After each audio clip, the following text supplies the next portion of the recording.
What happened? So thanks for having me on your show, Stu. I'm a great fan. Love your work. I just wanted to correct one thing. There was no $5,000 bond. They just gave me a ticket. There was no bond. There was no criminal charges. They just gave me a ticket There was that no criminal charge, so you weren't charged with the firearm. What were you ticketed for?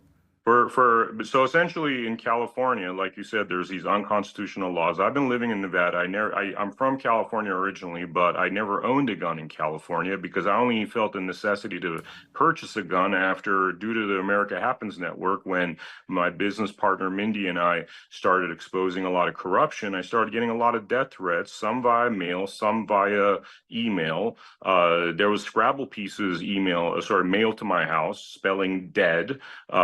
And at that point, I talked to other individuals that had been whistleblowers and gone up against corrupt sheriffs, corrupt officials, corrupt lawyers. I'll tell you one of the individuals named Steve Sanson, and he made a profession out of taking these people out of their position because they were corrupt. And due to that, in 2018, from what I understand, he started getting a lot of death threats. So he started carrying a gun, and he was a great friend of mine. And so I decided that I need to purchase firearms. Now in California, I didn't know this, but in Nevada, you could actually have your gun with a mag in there. In California, the mag has to be separated. So one of the things I was ticketed for is having the mag in the gun. Now, I got to say that these two guns have never been fired. I've literally never used them. And in full transparency, I've never fired a gun in my life. I've never been a gun guy, even though I 100% support the Second Amendment. I just never felt the necessity to necessarily own one or to open carry until people started threatening my life.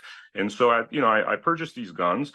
In Nevada, I've gone to many Trump rallies. The cops are definitely of a different ilk over there, because when I arrive at these rallies, as a common courtesy, and remember, I ran for office in 2022. I was supportive of the police. I was against the whole defund the police movement. And so I just try to have a good relationship with the police. So, anytime I arrive at a rally and I know my guns are in my trunk, I tell the police officers and I say, look, I'm driving in here. I'm going to park my car just so you know there's firearms back there, in case somebody breaks in or something, what's back there, right?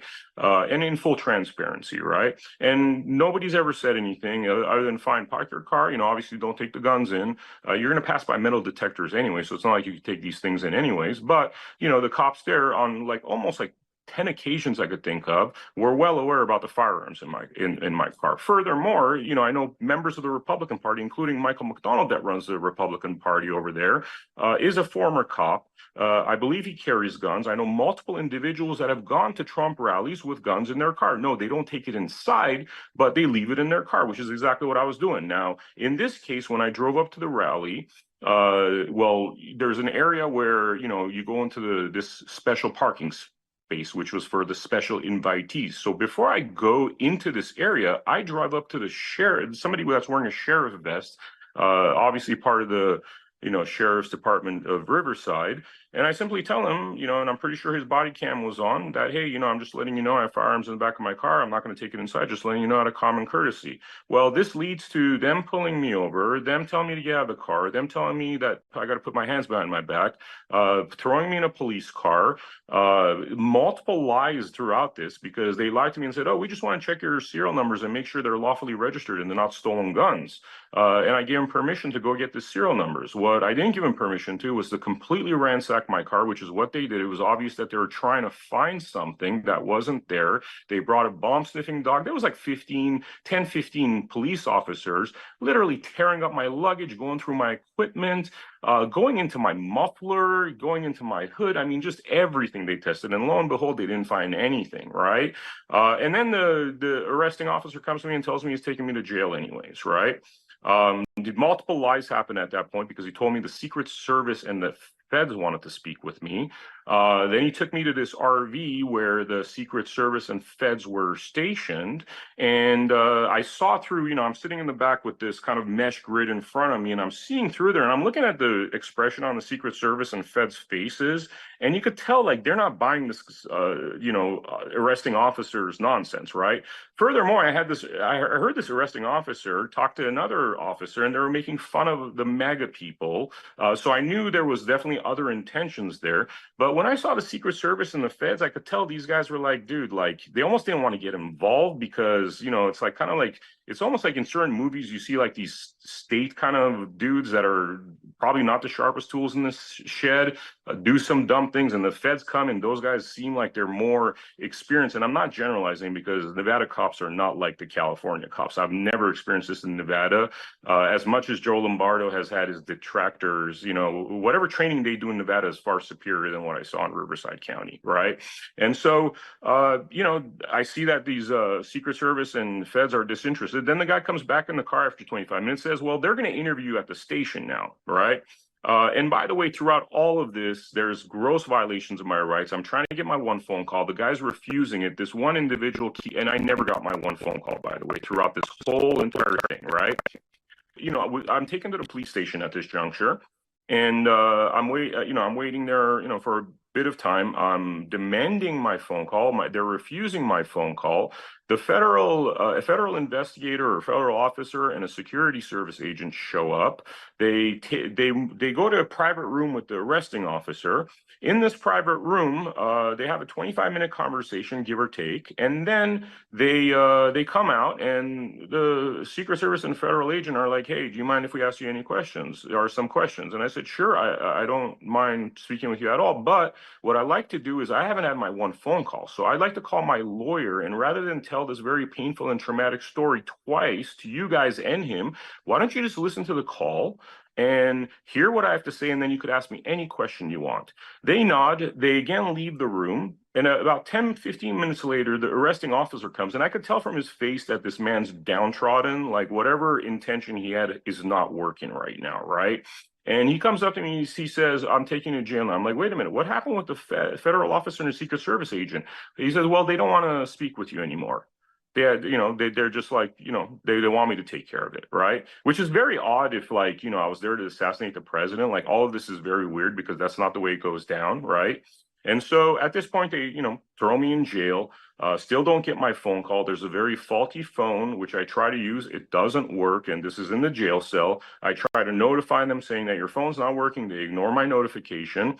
And eventually I'm released after 1 a.m. And they just give me essentially a ticket with these 2 unconstitutional citations, which is that I guess my Glock was loaded, and you're not supposed to have it loaded in California. You're supposed to have it separated from the gun.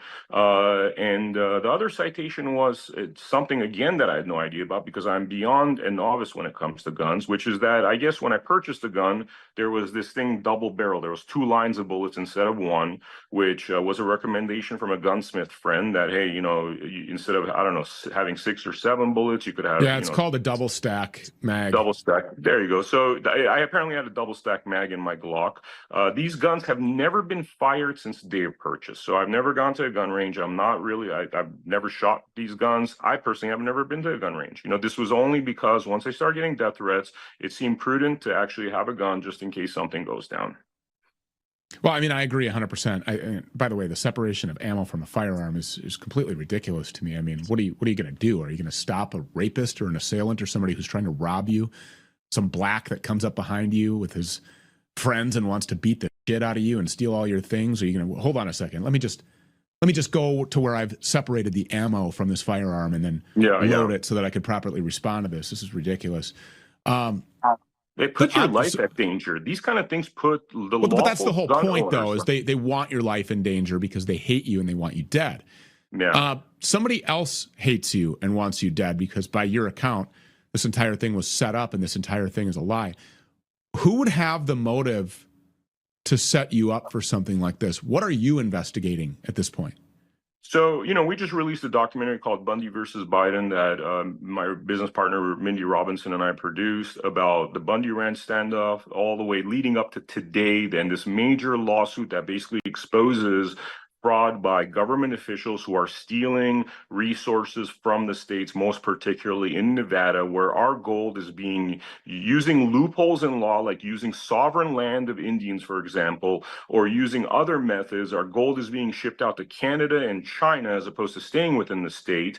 This guy, Mike Little, who's an absolute brilliant gentleman and who actually we believe was poisoned and killed during the making of this documentary, which is also documented in the Bundy versus Deep State documentary, is the guy that wrote the lawsuit with other individuals and was just about to file it. And that's what this documentary was about, was the filing and execution of this lawsuit and the backstory behind it, right? And this implicates people that are high up in government officials, government offices, sorry, and shows really how the fraud's done. And it's a beautiful lawsuit because through peaceful, lawful methods, it exposes the fraud and really gives the courts no choice. Now, we know the lower courts might bounce this out, but if this lawsuit were to get to the Supreme Court, there's no way to look at it and not agree with the statements and the laws within this lawsuit that prove without a shadow of a doubt that the federal government is stealing resources of the state, and it's really an out of control federal government. We've heard about that. This is about a states' right issue and how that would actually return our constitutional values to this country when you don't have this, almost like this big, overseeing power, big daddy, and you let the states do their thing, right? So this obviously is threatening to a lot of people because, now they can't fill their pockets with money. Now they're, one of their key aspects of fraud. I think their greatest weapon in committing fraud against we the people is now removed, right? So that might have been one of it. But, then again, there's like 800 episodes, documentaries on the AmericaHappens.com website and on our Rumble channel. So, it could have been one of many things. It could have been the fact that, Mindy and I have been producing these documentaries for a real long time and podcasts that show corruption and fraud. So they obviously don't like this sort of thing. Today, I experienced something really interesting. I was invited on Laura Ingraham at Fox, right? And, another kind of weird situation where, they're begging me for like an exclusive, right? And after I put a pin on literally like I'm getting like 1,000 interview requests right now. Then they get in touch with me about an hour and a half ago. And this is the reason why I'm with you right now, Stu, because I was supposed to not speak with anybody until tomorrow when this Laura Ingraham episode had actually ran. But they call me and they say that, hey, our legal department is getting a little funky about this thing and they don't invite me on. But what is interesting is that the sheriff who's spreading complete lies about me, verifiable lies that literally, if you put me in a debate with this guy within 3 minutes, I'd have this guy sweating and falling apart because everything he's saying is a lie. They don't give me that opportunity, but he has the bullhorn on all these Fox shows, but Van Miller does not have the bullhorn on all these Fox shows. So Van Miller's not supposed to defend himself. So what that does is now that's a propagandistic situation. I'm not even being given a seat at the table to explain that everything that's coming out of this guy's mouth is verifiable laws with evidence that show it to be verifiable laws. So that tells you a lot about our mainstream media. It tells you why America Happens. Back in 2007, we coined our tagline, which is the mainstream media. And, I kind of even regret even entertaining going on Ingram and ignoring all these other outlets, because frankly, my loyalty should be to guys like you, should be the guys that are actually exposing this stuff, the new media, not the legacy media, because they just showed their hand.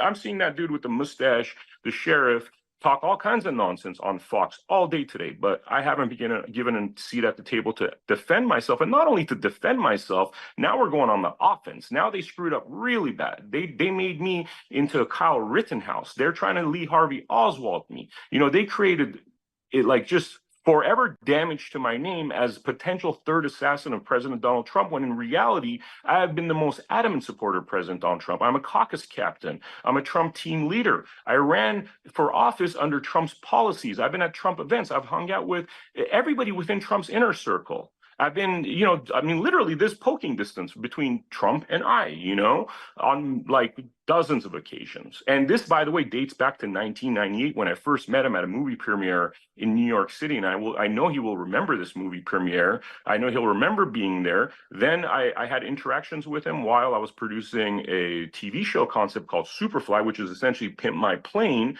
And during that time, this company was actually doing all the interiors for Trump's new 747. So, I've had more interactions with Donald Trump than most human beings will. I've had more admiration for him. and I'm clearly a Trump supporter. So it is just interesting what they're trying to make me out to be. Why do you think they're doing it? I mean, do you really think that it has something to do with the America Happens Network and this documentary that you're putting out? I've just got a couple of minutes left here, but I want your gut feeling on this. You're the man at the center of all of this. You'll always have a bullhorn here. We'll never censor you. You can defend yourself. You can tell your side of the story. And I'm inclined to believe everything that you're saying. Chad Bianco, full disclosure, has been on the Stu Peters show a long time ago. I believe that it was during COVID-19 and about mandates, and I believe that he was against the mandates or enforcing some of these laws. But what I'm seeing him run around and do, and when you tell me that, and you tell me that Laura Ingraham says that the Fox legal team doesn't want you on, but that they're giving him the bullhorn, as you call it, that's really sus. Dude, I know. It's all crazy and stuff. So I don't know which theory to believe. Frankly, Stu, I don't even care, to be honest with you, man. You know, I get like intel on a lot of people. This place, the person is deep state. That person's deep state. That person's, you know. Do you think that they're going to come for you? I mean, do you think this is over with, or do you think that the feds are going to show you waiting for them to kick down your door at any moment, the Secret Service to come and arrest you? You know, I mean, they could do anything, but I know the way I've conducted myself throughout my entire life and career is I don't give them any meat on those bones. I just don't, you know what I mean? So, you know, like this situation where everything that's come out of their mouth is a lie. Sure, they could kick down my door, invent a bunch of lies, drag me out, but then, you know, I have like 10 lawyers working on this, you know, launching lawsuits and stuff. So, you know, this thing's gotten way too high profile at this time, and the damages are way too high now because of their actions. So, I mean, they could do whatever they want. You know, the way I conduct myself, Stu, is I don't do anything unlawful. I actually studied the law. I know how to conduct myself. I know how to speak in a lawful fashion, and I don't do stupid things, you know. And so, you know, it's like they're not going to be able to kick down my door with any credibility. Are they going to try to bully me and harass me, try to off me, try to poison me? I mean, who knows? Yes, I think it's totally possible. Yeah. It's a shame that in 2024, this is what we have to talk about, political persecution that could result in the death of an innocent person based on complete fabrication and total lies by somebody who wears a badge and is supposed to represent and uphold the rule of law in this country. Ben Miller, thank you so much for making the time to be with us. We appreciate it. God bless you. Let us know if there's any updates on this. You can find